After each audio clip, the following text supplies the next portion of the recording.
Bismillahirrahmanirrahim. Assalamu alaikum. Welcome to Homa Biology. Class 11 Biology da chapter number 10 de forms and function in plant. په دې کې یو ټاپک دی چې movement of water through roots. بس یو بالکل عامي خبرې دي په دې کې. خو په دې کې یو دوه درې الفاظ داسې دي چې هغه ستاسو لپاره ناشنا دي. هغه د 9 او د 10 په بیولوژي کې چې دی هغه نشته. خبره داسې ده چې تاسو کله یو بوټي ته ګورئ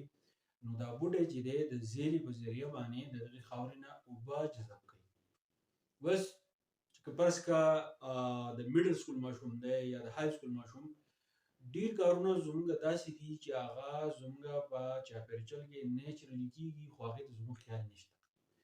اوس د سکول ماشوم دی هغه په دې خبره باندې سوچ وکړي چې آیا دا بوټی چې دی دا به د اوبو باندې څه چل کوي. بعضې وخت چې دی بارانونه نه کیږي نو خلک وایي فصل تباه شو. نو آیا دا اوبه چې دي دا چې کله په دې بوټي کې تقسیمیږي د دې طریقه سره په دې بوټي کې داسې کمې لارې دي چې په هغه لارو باندې دا اوبه ځي او د دغې زیلو نه د خاورې نه زیله لږې د خاورې نه الي او دا زیله لږې له پاسه سر تېرېږي. نو داسې لارې به وي داسې مخصوص لارې چې به دا اوبه چې دي په دغې کې به تقسیمیږي او په دې بوټي په ثابت جسم کې به ډسټریبیوټ کېږي. نو ځکه موږ وایو چې موومنټ اف واټر تھرو روټس دا خبره ستاسو لپاره ضروري ده چې وروسته څوک باټني کوي نو هغه ته چې دی څه آیډیا وي. نو اوله خبره دا ده چې زموږ سره اوبه دي د دغې اوبو کې جذب شوي مینرلز دي ځکه چې د دې بوټي د ګروت لپاره د مینرلز ضرورت هم دی.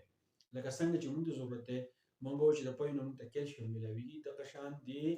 بوټي ته د دې ځمکې نه ډېر شی مینرلز پکار دي چې هغه د دوی د موټایي دپاره د دوی د دنګوالي لپاره د میوو د پروډکشن لپاره هغه ضروري. نو دغه مینرلز چې دي نو دا داسې په هوا نه ځي په اوبو کې چې دی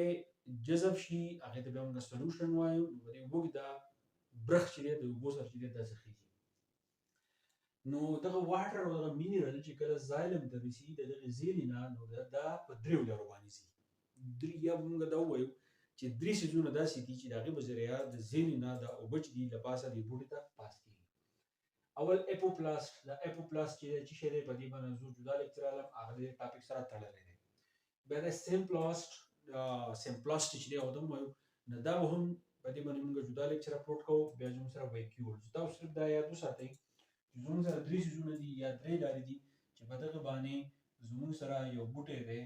ټیک شو او د هغې چې کومې زیرې دي نو د دغې زیرو نه دا اوبه چې دي له پاسه خیږي په دې دریو طریقو باندې یا په دې دریو څیزونو باندې ټیک شو. ښه نو water is absorbed by root hairs of roots due to permeability. اوله خبره دا ده چې زموږ سره دا د بوټي روټس دي ټیک شو. فرض کړه تاسو ګازر راولئ یا چې تاسو مولۍ راولئ د هغې په دې تنه پورې داسې ویښته شان کېږي داسې که تاسو زیله وګورئ نو په دې زیله کې داسې د ویښتو په شان سټرکچر وي هغې ته موږ وایو روټ هیرز. څه ورته وایو؟ روټ هیرز ورته وایو ټیک شو. اوس دغه روټ هیرز چې دي دا دې کې څه ده دې کې پرمیبیلیټي ده دا پرمیبل وي. پرمیبیلیټي یا پرمیبل مطلب دا دی هغه څیز چې د هغه نه څه څیزونه پاس کېږي. نو زموږ سره چې کومه زیله ده په دې کې چې کوم روټ هیرز دي دا په دې کې پرمیبیلیټي ده د دې نه د اوبو پاس شي نو دا جذب کوي ټیک شو. اوس زموږ سره په دې کې راځي اپیډرمل سیل چې freely permeable to water and mineral cell wall. اوس په دې خبره باندې وایو موږ چې کله د پلانټس خبره کوو نو د پلانټس چې کوم سیل دي په دې کې هم سیل ممبرین دی هم پکې سیل وال دی. که تاسو د انیمل سیل خبره کوئ نو پکې صرف سیل ممبرین دی خو په پلانټ سیل کې هم سیل وال دی هم سیل ممبرین دی. نو اوله خبره موږ د سیل وال کوو ټیک شو چې freely permeable دا سیل وال زموږ سره څه دی دا freely permeable دی د دې نه په اسانه باندې د اوبه څه کېږي پاس کېږي and minerals او minerals پاس کېږي. مطلب څه شو چې دا زموږ سره سیل وال شو او دننه سیل ممبرین دی چې د دې سیل وال نه واټر پاس شو د دې سیل وال نه چې دی مینرل پاس شو. اوس د سیل ممبرین نمبر راځي چې سیل ممبرین نمبر راځي نو سیل ممبرین is partially permeable مطلب دا دی چې سیل وال نه هر څه پاس شو خو سیل ممبرین چې دی سیل ممبرین دا partially permeable دی. partially permeable مطلب دا چې د دنه به هر څه نه پاس کېږي د دنه به هغه سیلونه پاس کېږي ځکه چې دلته کې زموږ سره واړه واړه فورز دي چې هغه د دې فورز نه پاس کېدی شي. یا به زه دا ووایم چې دا سیل ممبرین کوم سیله اجازت ورکړي چې چې تو د دې نه پاس شه نه هغه به الو پاس کېږي نو ځکه موږ وایو چې دا partially permeable دی to some substances in solution ټیک شو اوس د واټر طریقه سره د واټر لار سره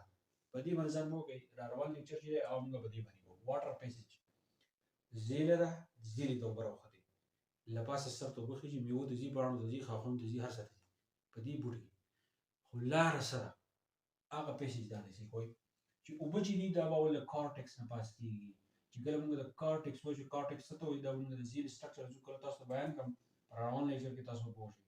د کارټکس نه بیا چېرته ځي دا به ځي انډوډرمس ته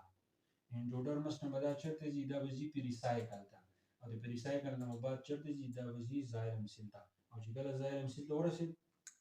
نو به څه شوې تقسیم شوې په بوټي کې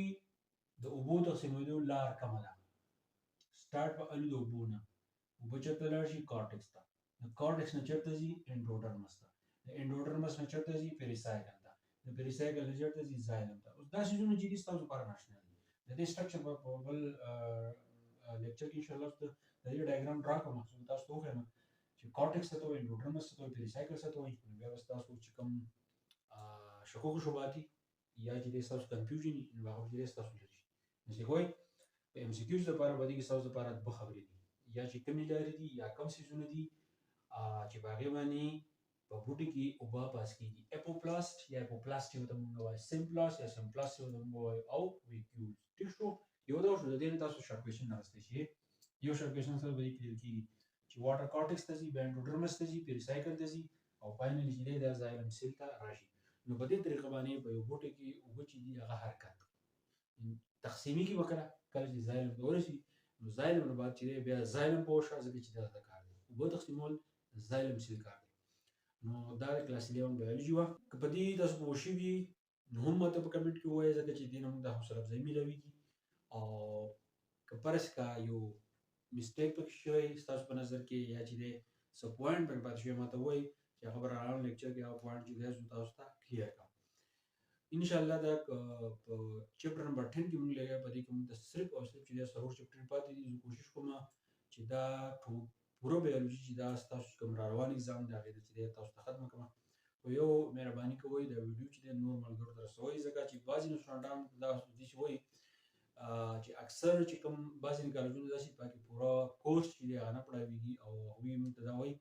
چې زموږ د ټیوشن چار نه کېږي که زموږ یو ټکی زده کړي نو هغه ته فایده ورسي کېدای شي په امتحان کې یا چېرته په روان مستقبل کې چېرته د برتۍ د نوکرۍ څه ټیسټ وي په هغې کې چې دی د دوی لپاره چې دی څه هیلپ ول ورکړي نو دواګانې به هم کوي خوشحاله هم کوي ژوند چې دی هم جوړ شي نو کوشش کوئ د نور ملګرو سره چې دی ضرور شیر کوئ چې نه پوهېږئ نو په کمنټ کې وایئ جواب به تاسو ته ضرور میلاویږي که لیټ وي که زر وي خو جواب چې دی هغه تاسو ته ضرور میلاویږي د نور ملګرو سره چې دی شیر کوئ تھینک یو